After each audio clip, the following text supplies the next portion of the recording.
Welcome back to Afternoon Express.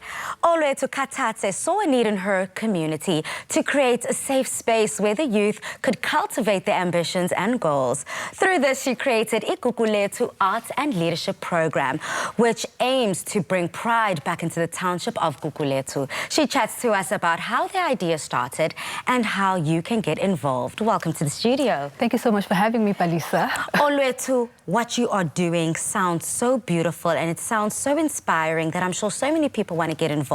But if they do want to put a hand in, they need to know what it's all about. So what is the Gugulethu Arts and Leadership Program all about, and how did it start? Gugulethu Arts and Leadership Project started in 2015. Okay. I was working for an organization called SAEP, and this organization was based like in Kailicha and Philippi. And I looked around my community, I was like, I'm doing so much work for communities outside of where I live.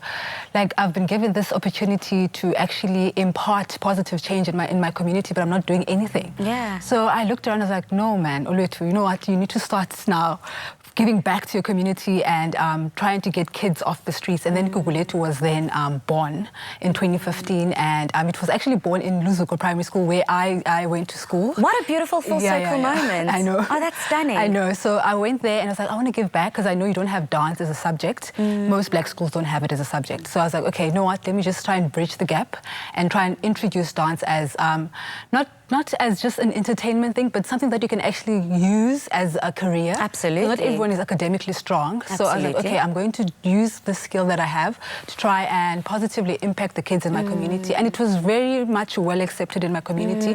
We had to move from Luzuko Primary School and go to a bigger venue. I love that. Because the numbers were increasing like madly. I had many kids, like about 50 kids. So I had to move to a bigger space. And yeah, I've been teaching dance, contemporary. Since then. African dance. But then what was it about what you saw growing up in your own life, day to day, the struggles, the things that you felt that, when I have an opportunity, this is one thing I'll change. Yeah. What were those experiences like? I mean, I'm from Gugulethu, so I understand the lived experience of the kids from Gugulethu. I was born and bred there, and I understand that it's not easy growing up in a township. There's so many discourses that we have to go through, teenage pregnancy, high rate of high school dropouts. So those are the things that were around me when I was growing up. But dance created a safe space for me where I could actually freely express myself and be who I want to be. And it gave me an opportunity to see other places as well and engage with people of different races as well. Because I mean, I'm from Gugulethu, so I'm exposed to black people only. So you want to kind of cross those cultural barriers. Exactly, and get to experience what other people are like, you know. So it offered me that opportunity. So I wanted to do the same for the kids in my community as well. So what do you think it is about dance specifically? Is it the instilling of discipline? Is it, of course, I guess there's so many other elements to it that makes it so perfect, not only in Gugulethu, but of course, I guess the globe in general. Dance, it instills a sense of belonging.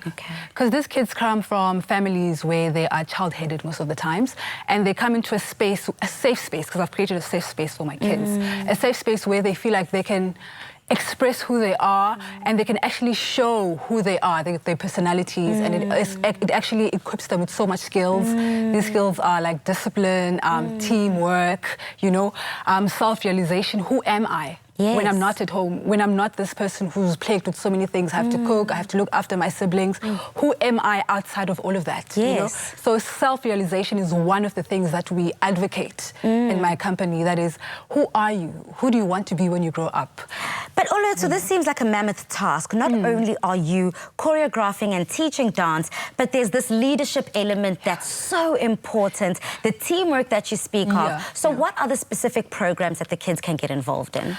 Well, our aim really is teaching dance, but then we've tried so hard to try and put in people who are social workers to come in, because I mean, I deal with so many things that are like outside of my reach. I'm like, okay, you know what, this is too much for me. I can't help. So I have a friend of mine who's a qualified social worker who comes in once a week to just come and have a chat with the kids and do life skill programs with them, talk about HIV and AIDS, I guess contraceptives, contraceptives, because most of them are already active. So try and prevent them from being pregnant. You know, what other things can you do to prevent yourself from getting pregnant? So. And it's so important to get professional professionals to help out Yes, with things that yes, we yes. might not know too much about. We can't claim to know it all. Yeah. But if we come together as a community, Definitely. and help each other, it's these changes that we can see. I'm sure, as we were speaking about earlier, that there's so many beautiful success stories that you hear and see. What was your proudest moment of having Gugulethu? I think one of my proudest moments was going overseas to America. Oh, girl. Yeah, definitely. That was one of the highlights. Yes, stamped. darling. So I went there as this black child and was like, you know what, I'm here to soak in all of the knowledge that I can actually acquire so that I can bring back into my community. And I was doing workshops there for San Francisco Ballet, the ODC, Alonzo Line. So I ran quite a lot of workshops there teaching African dance. So that for me was quite like a highlight where people in my community can see that actually you can make this a career. So sometimes you go to gigs and you get maybe some 200 rand, and it's not you enough. know, and it's not enough because you have a family to support. But Olwethu, you have gone above and beyond just yourself. Yeah. You've gone above and beyond those around you, but you continuously give back to the different communities. Thank you so much, Olwethu. Not only is she making change in her community, but of course, the greater Cape Town. Now, after the break, we continue this inspirational conversation with our guests. Do not miss out.